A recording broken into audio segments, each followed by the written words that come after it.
तूने कोशिश तो की, अब हताश न हो। सफलता ना ही मिली पर निराश न हो। कोशिश कर, एक दिन मंजिल भी मिलेगी। यूं हार न मान, एक दिन जिंदगी फूल सी खिलेगी। तेरे अश्क तेरी मेहनत की अब गवाही दे रहे हैं। ये दुनिया वाले तेरे काम पर वाहवाही दे रहे हैं। तू उठ खड़ा हो फिर हिम्मत से इस रण में। निश्चित मिलेगी कामयाबी तुझे अगले क्षण में। रख हौसला, जल्द फिर से वो रात आएगी जिसकी अगली सुबह कामयाबी साथ लाएगी। यदि कोई हार को भी पूरी ताकत से स्वीकार कर संघर्ष करे तो वह असफलता भी एक मिसाल बन जाती है।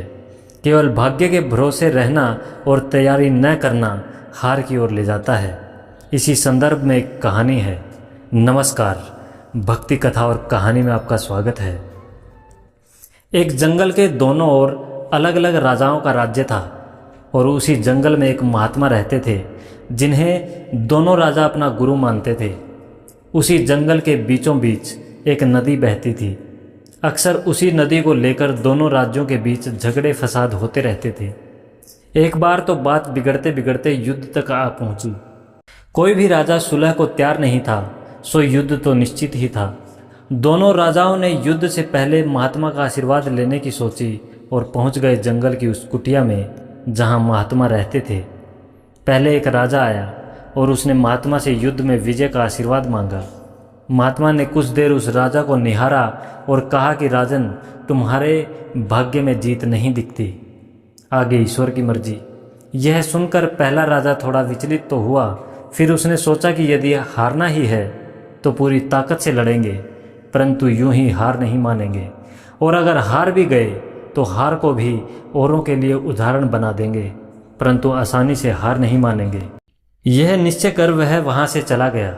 दूसरा राजा भी जीत का आशीर्वाद लेने महात्मा के पास आया। उनके पैर छुए और विजय श्री का आशीर्वाद मांगा। महात्मा ने उसे भी कुछ देर निहारा और कहा कि बेटा, भाग्य तो तुम्हारे साथ ही है।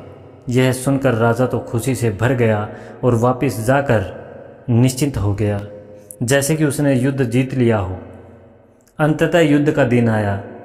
दोनों सेना एक दूसरे के आमने सामने थे और युद्ध का बिगुल बज गया। युद्ध प्रारंभ हो चुका था। एक तरफ की सेना यह सोचकर लड़ रही थी कि चाहे किस्मत में हार हो पर हम हार नहीं मानेंगे, हम अपना सर्वश्रेष्ठ कोशिश करेंगे, अपना सर्वस्व झोंक देंगे। और वहीं दूसरी तरफ की सेना एक निश्चित मानसिकता के साथ लड़ रही थी कि जीतना तो हमें ही है, तो घबराना कैसा।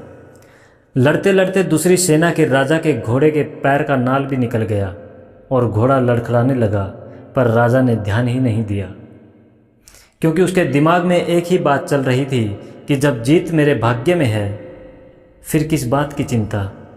कुछ ही क्षण बाद दूसरे राजा का घोड़ा लड़खड़ा कर गिर गया, जिससे राजा भी जमीन पर गिर पड़ा और घायल हो गया और वह दुश्मनों के बीच घिर गया। पहले राजा के सैनिकों ने उसे बंधक बना लिया और उसे अपने राजा को सौंप दिया। युद्ध का निर्णय हो चुका था। युद्ध का परिणाम बिल्कुल महात्मा की भविष्यवाणी के उलट था। निर्णय के बाद महात्मा भी वहां पहुंच गए। अब दोनों राजाओं को बड़ी जिज्ञासा थी कि आखिर भाग्य का लिखा बदल कैसे गया। दोनों ने महात्मा से सवाल किया कि गुरुवर, आखिर ये कैसे संभव हुआ।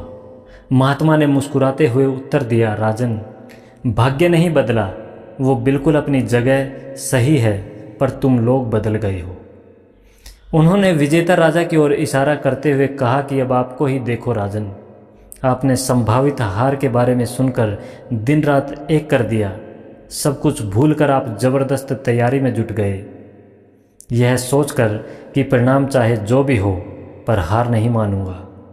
खुद हर बात का ख्याल रखा, खुद ही हर रणनीति बनाई, जबकि पहले आपकी योजना सेनापति के भरोसे युद्ध लड़ने की थी। अब महात्मा ने पराजित राजा की ओर इशारा करते हुए कहा कि राजन, आपने तो युद्ध से पहले ही जीत का जश्न मनाना शुरू कर दिया। आपने तो अपने घोड़े की नाल तक का ख्याल नहीं रखा। फिर आप इतनी बड़ी सेना को कैसे संभालते और कैसे उनको कुशल नेतृत्व देते। और हुआ वही जो होना लिखा था। भाग्य नहीं बदला, पर जिनके भाग्य में जो लिखा था उन्होंने ही अपना व्यक्तित्व बदल लिया। फिर बेचारा भाग्य क्या करता। दोस्तों, हमें इस कहानी से यह सीख मिलती है कि भाग्य उस लोहे की तरह वहीं खींचा चला जाता है जहां कर्म का चुंबक हो। हम भाग्य के अधीन नहीं हैं, हम तो स्वयं भाग्य के निर्माता हैं। यह सत्य है कि भाग्य भी उन लोगों का साथ देता है जो कर्म करते हैं। किसी खुरदरे पत्थर को चिकना बनाने के लिए हमें उसे रोज़ घिसना पड़ेगा।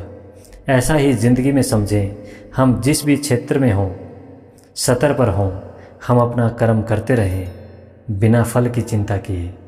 जय श्री राम, जय हिंद।